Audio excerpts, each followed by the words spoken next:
India has expelled 6 diplomats amid rising diplomatic tensions with Canada. In a statement, the Ministry of External Affairs has listed the names of the Canadian diplomats who have been asked to leave the country on October 19th. The acting High Commissioner R. Stewart, Ross Wheeler, and Deputy High Commissioner R. Patrick Hayward, along with the first secretaries, including Mary Catherine and Ian Ross, Adam James and Paula Orjuela, are the diplomats who have been expelled by New Delhi. India termed the Canada's move as preposterous and part of the political agenda of the Trudeau government.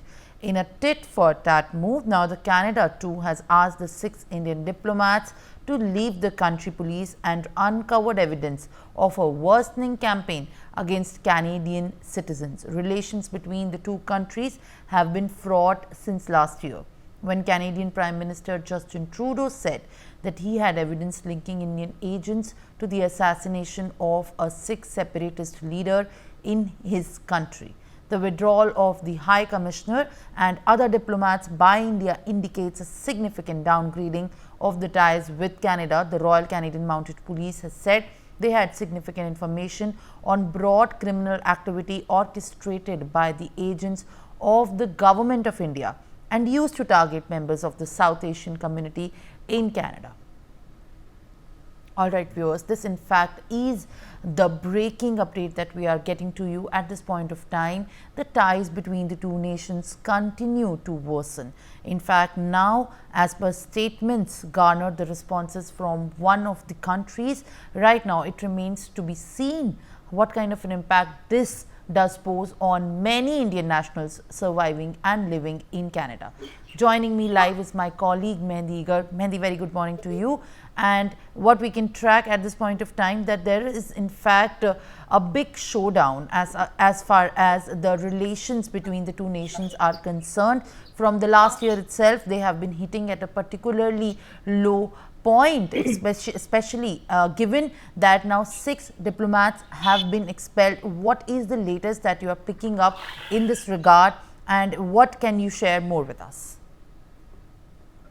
Well, Simran, good morning to you as well. And you know, the diplomatic row between India and Canada continues to heat up because India has expelled the 6 Canadian diplomats and withdrew an envoy after Ottawa designated the Indian ambassador and other diplomats as the persons of interest in its probe into the killing of pro-Khalistani terrorist Hardeep Singh Nijjar. And also India termed Canada's moves as prosperous and you know, also the part of the political agenda of the Justin Trudeau government. But in response to that, we can also say that it was a tit-for-tat movement by Canada, because Canada has also asked the 6 Indian diplomats to leave the country. Police had uncovered evidence of a worsening campaign against the Canadian citizens. So, you know, the situation is not very good right now. And if we talk about Canada, then Trudeau has said that they will never tolerate the involvement of a foreign government threatening and killing Canadian citizens on the Canadian soil. And also, he alleged that the diplomats were collecting information from about, Canadians and passing it on to the organized crime to attack Canadians, and also said that India has made a monumental mistake. So these are the allegations that have been put by Trudeau, that he had evidence linking Indian agents to the assassination of a Sikh separatist leader in the country. And also the Royal Canadian Mounted Police said that they had significant information on broad criminal activity orchestrated by agents of the government and of India, and also they used to target members of the South Asian community in Canada. So these are the allegations that have been put up right now. But the remarks set off a diplomatic storm with India terming the allegations as absurd and also motivated. But you know, it was 2023 when India and Canada's ties got worsened. But now the diplomatic road has been heated up because in 2023, that's how Khalistani extremist Hardeep Singh Nijjar, who India designated as a terrorist in 2020, was shot dead by the masked gunman outside a Sikh temple in British Columbia. But after that, in 2023, again, the Canadian trade official says that the country has paused talks on a purpose trade treaty with India, an unexpected move that came about 3 months after both the countries said that they planned to seal an initial impact in 2023. And after that, Canadian Prime Minister Justin Trudeau also visited New Delhi for the G20 summit during the Prime Minister Modi's conveys a strong concern about the ongoing Sikh separatist protests in India. But right now in 2024, again, this political row heated up. And now Justin Trudeau is also allegedly accusing India for, taking out some terrorist activities in Canada and also having relations with the terrorists. So these are the allegations that have been put by Justin Trudeau right now. And if we talk about the government, the Canadian diplomats, which government of India has decided to expel, then those were the 6 Canadian diplomats, naming Mr. Stewart Ross-Wheeler. He's the acting High Commissioner. All right, my colleague Mr. Mehndi, thank Patrick. you for sharing the latest that in fact you are bringing to us. Right now, joining me live on the broadcast is in fact International Affairs expert Sanjeev Srivastav. I appreciate you speaking to me on the broadcast, sir, and thank you for giving us your time. At this very moment, now the entire focus remains to be how exactly Indian citizens in Canada are going to be now taking these developments into their perspective. And there is of course a lot of tension because the ties between the two nations actually span out just out of not only the kind of stands that have been exhibited on the Khalistani movement, but also there have been a lot of economic activities boosted in Canada. There are more than 2% of in fact Indians there as well. And at this point of time, the worsening of these ties between the two nations and both of the governments right now in a tit for tat move, attacking each other. What does this entirely mean for the relations further? Mr. Srivastav. Well, first of all, a very good morning to you. Good morning to all the viewers. India-Canada relationship is a deep relationship based on our shared democratic values. Several interests are involved. As you mentioned that a huge Indian diaspora is there. A Sikh community, Hindu community, people from many other community and religions are there from India, and our people-to-people connect is very deep, very strong. And in Canada, what we have seen that the influence of and the impact of Indian community is growing continuously. At this point of time, this relationship has come under strain because the Justin Trudeau and his Liberal Party, they are utilizing this entire baseless allegations and the kind of allegations he have been leveling against India time and again, just to gain political mileage, political gains in Canadian politics. Because at this point of time, if you look at the state of Liberal Party, and elections are approaching. These elections are going to be held in next year by October 2025, or it could be held even early if he continues to make this kind of blunders. And obviously, Justin Trudeau's government is a minority government, and this government is being supported by a party called New Democratic Party.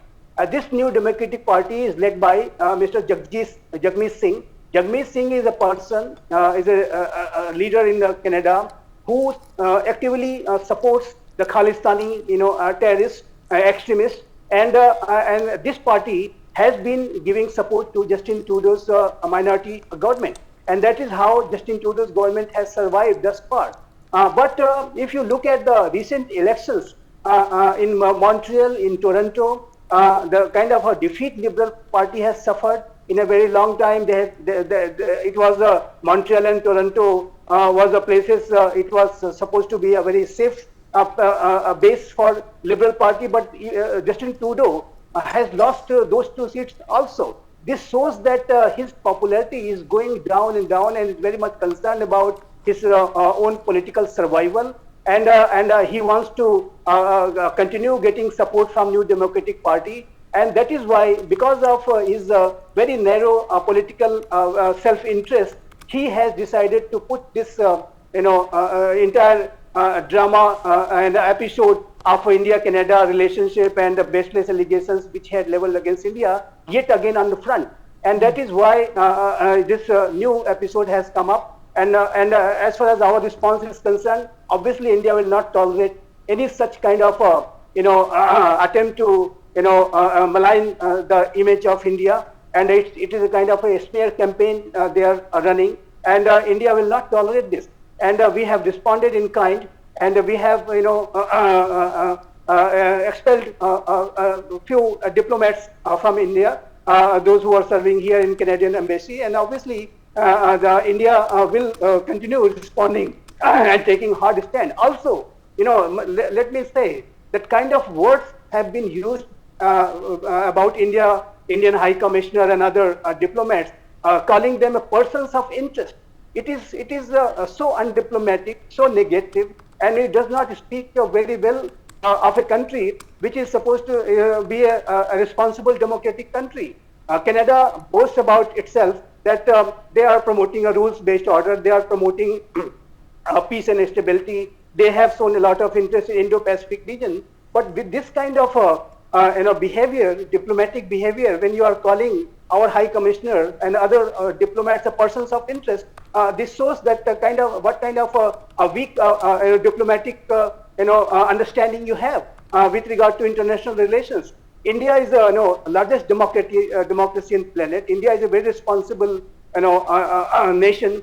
We conduct our foreign policy based on the idea of Vasudhaiva Kutumbakam, one family, one earth, one future. Mr. Trudeau knows about it. He has been there in our G20 leaders summit, and he knows what kind of a foreign policy India conducts. And despite knowing that India is a very responsible nation, and India's influence is continuously growing, India is the most important democratic nation in the Indo-Pacific region, he has decided to damage this India-Canada relationship at the cost of his own political narrow self-interest. That is what I would say.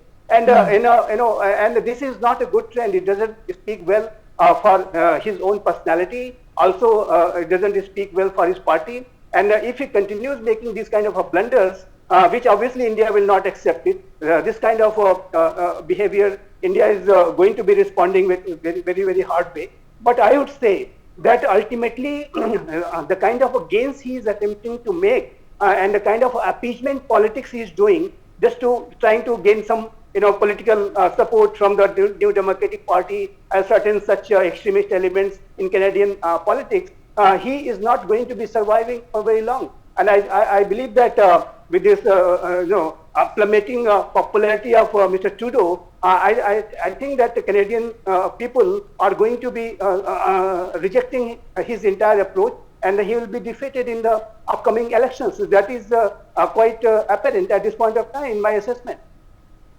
For more such videos, subscribe to the NewsX YouTube channel, hit the bell icon.